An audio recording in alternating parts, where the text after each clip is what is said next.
Hello. Welcome back to Youth Chess 19. And today we are going to analyze a game between Gukesh and Fedosev. It's a game played in Chess Olympiad 2024. Uh, Gukesh is playing with the black pieces and Fedosev is playing with the white pieces. So let's start. Fedosev starts the game with 1d4 and Gukesh responds with knight f6. Bishop f4 played and d5 played by Gukesh. e3 played, c5 played by Gukesh, and knight f3 played. Knight c6. It's all the theory lines. And knight bd2. Bishop g4 played, pinning the knight to the queen. So Fedosev responds back with c3, which is the main line, and e6 played by Gukesh, still in his step, and queen a4 played by Fedosev, which is also unpinning the knight to the queen and also attacking the pin piece, which is the knight. So knight d7 played by Gukesh and unpinning the knight on c6. Fedosev attacks it again by bishop b5 and queen c8 played for protecting the knight. Rook c1 played to open the lines on the c file. On the c file. So a6 played attacking the bishop, and Fedosev captures on c6, queen captures, and b cross c6. So the b line is open for the black pieces. In future, maybe the c lines will be open for the white pieces.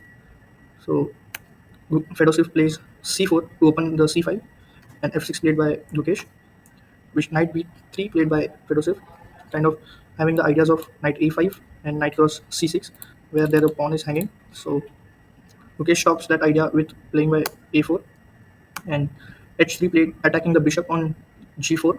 So Gukesh, yeah, the best move was to capture the knight, but Gukesh retreats his bishop on f5.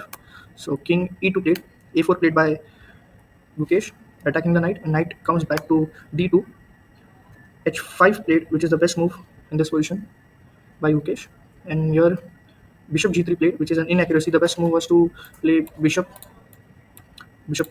h2, and but Fedosev plays bishop g3 and bishop e7 played by Gukesh. Rook comes to c3, kind of going to a3 and attacking the pawn. So king f7 played, connecting the rooks and also activating them. Rook comes to rook a c1 played by rook h7 played by Fedosev. Rook hc8 played, kind of protecting the pawn and also handling the potential threats on c5. So d cross c5 played, and Gukesh plays a great move, which is e5 in this position, not actually capturing the pawn. So what e5 does is blocks this black bishop from his activity on the file on this diagonal, and c cross d5, which is also the best move played by Fedosev. C cross d5 and c6 played. Knight b6 played by Gukesh, protecting the knight, and a3 played by Fedosev. Rook a5. Here the idea is to move rook b5 to attack the b2 pawn, and here Fedosev plays knight e2, knight e2, then okay, rook b5 played by Gukesh, and knight comes to d3. Actually, the mistake here is because at this position, Gukesh can't play d4 break, because after d4, e cross d4, and rook f3, this bishop is open on this diagonal, and white is getting his play in this position. But after knight d3, the d4 break is too strong, because after, let's say, d3 rook c2, you can also attack with e4, and then it's a fork on d3. So let's see, d4 played by Gukesh, and e cross d4, and rook c2 played by Fedosev. Rook e8 is the best move, and Gukesh plays it, kind of having a discovery attack on the king, the check, and maybe capturing the pawn. So knight b3 played by Fedosev. Rook b3 played, kind of attacking the knight twice with the bishop and the rook. So to protect the knight, Fedosev plays knight fe1, and now Gukesh plays bishop b4 check, which is a check by the rook, and the bishop is not hanging here. So king f1 played, and now the great move played by Gukesh is he captured the knight on e1, which also does a job. That is, if Fedosev captures with the rook, Gukesh can capture the knight on d3 and also forking, which is it's a check, and he can pick up the rook. So Fedoshev captures the knight with the knight, knight cross e1, and the bishop can capture the rook, bishop cross c2, knight cross c2, which is the best move.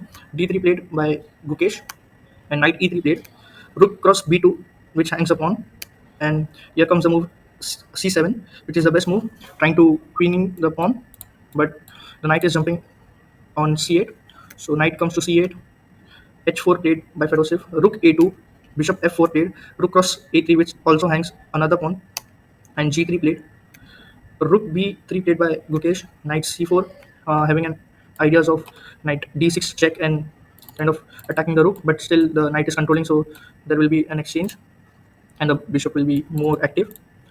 Also, the rook lines are opening, so that's why Gukesh plays again the best move, which is rook e6. Here, engine says the best move is to play rook e2, but it's also the best move, that is rook e6 and knight d2 back, attacking the rook on b3, and rook comes to b2, rook c3 played, kind of rook c maneuvering his rook to a3 and stopping a3 a2 ideas. So a6 played by Gukesh and a3 played by Fedoshev, rook c2 played, knight e4 played. It's the good move, but not the best move. So king g6 played by Gukesh, king g2, knight e7, kind of allowing him to queen so that he can capture with the rook or maybe the knight. So king f3 played, and knight comes to d5, attacking the bishop, also attacking the pawn. Here Fedoshev plays a move, the best move, which is knight c3, kind of opposing this rook from attacking the pawn.